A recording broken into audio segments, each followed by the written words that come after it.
I started to listen to how women picked themselves apart, and it really started to weigh on me because I started to then internalize their thoughts that I never even used to have before.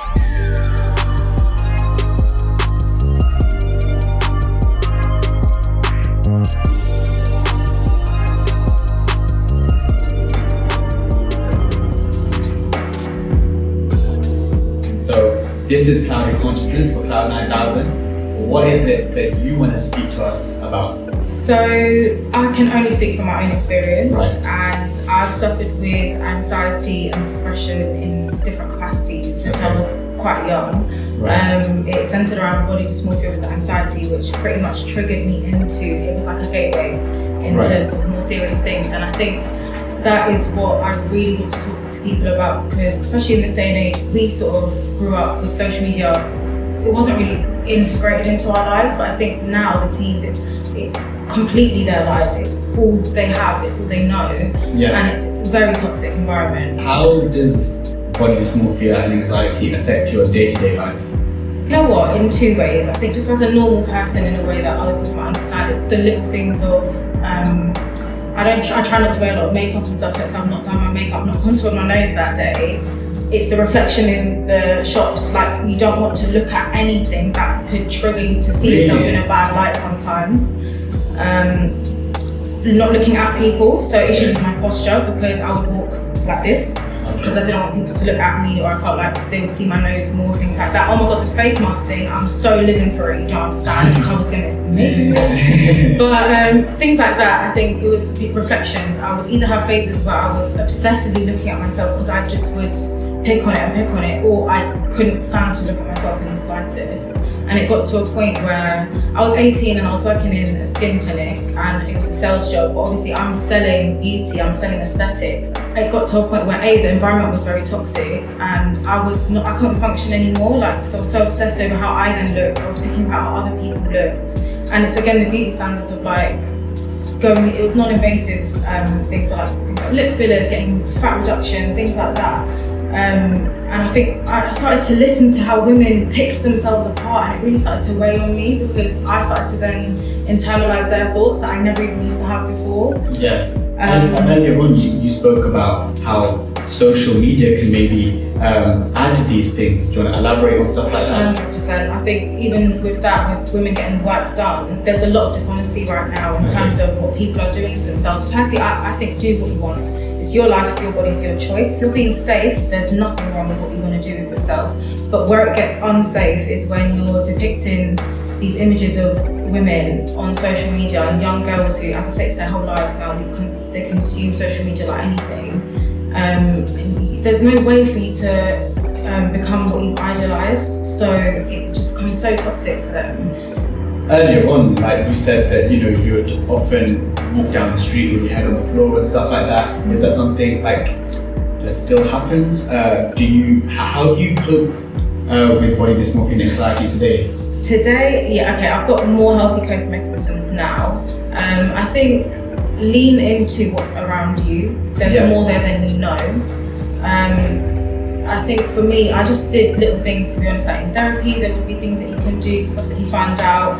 There's a thing where you have to put a timer on, and by force, I would look at myself in the mirror. And no matter what happens, you just have to keep looking at yourself. If you cry, if you scream, there was one time I remember I was really angry and I started punching the mirror, I bruised my hand and everything, but I felt so much better afterwards. Sometimes you look back at yourself and you're in a bad state and you're like, what are you doing? What's wrong with you? Get it together type of thing. Because once you experience the full extent of your anxiety, you realise this is only as bad as it can get. It sounds silly, sometimes just self-care, do the little things, they really do matter, they really do add up. It's the tiny things that you instill in your day-to-day life that will just keep you elevated. I definitely agree. Is this something that you talk about to your family and friends? This is where being South Asian probably comes into it. There's a big stigma around mental health in our community.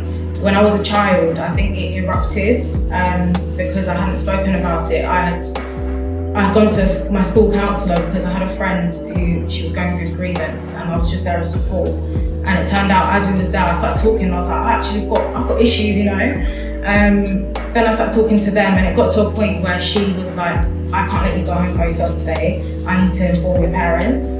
And it was a really big sort of shock to I think everybody, because I didn't know even what I was going through, nor did they. And I think it took sort of 5 or 6 years for my mum to really be able to understand what was going on. But now, absolutely, I think we're actually very fortunate. There are a lot of resources out there, and she's been able to educate herself with me, without me, to a stage now where I can call her in a time of crisis and she's able to support me.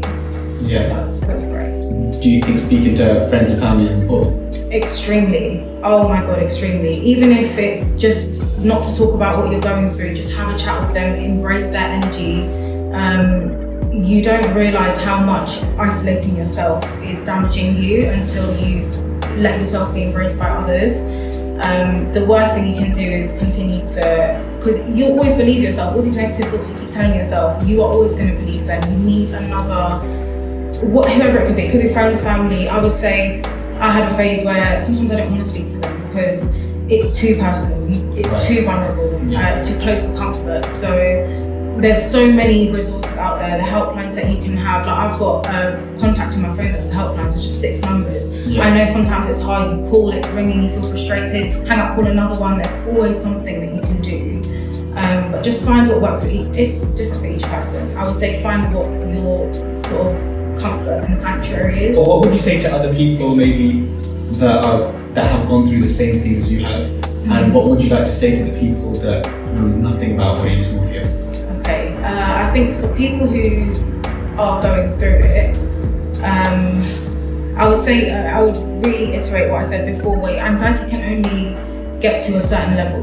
And once you allow yourself to understand that, like, it's a moment and it will pass, it 100% will pass. Just allow yourself to embrace it. I tell people sort of generally day-to-day life, any emotion you're feeling, never suppress it. If you're really excited, no one else excited, be excited, jump around and scream. If you're angry, okay, don't be toxic, but embrace that anger, understand I'm feeling this way. It's the best thing to do, just don't suppress it. And for people who don't know anything about it, I would say it's, like for example, Nikki Graham just passed away from anorexia.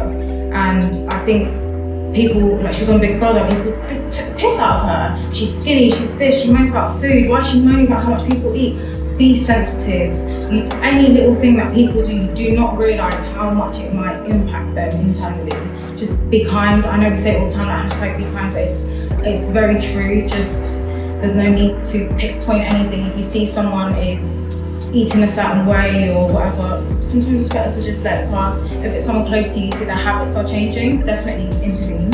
If you see someone is not eating in the same way, for females, I think signs that you can see, she doesn't want to make up anymore, she doesn't want to go out anymore, she doesn't buy new clothes anymore. Why don't they want to do nice things for themselves anymore? Pay attention to, I think, those types of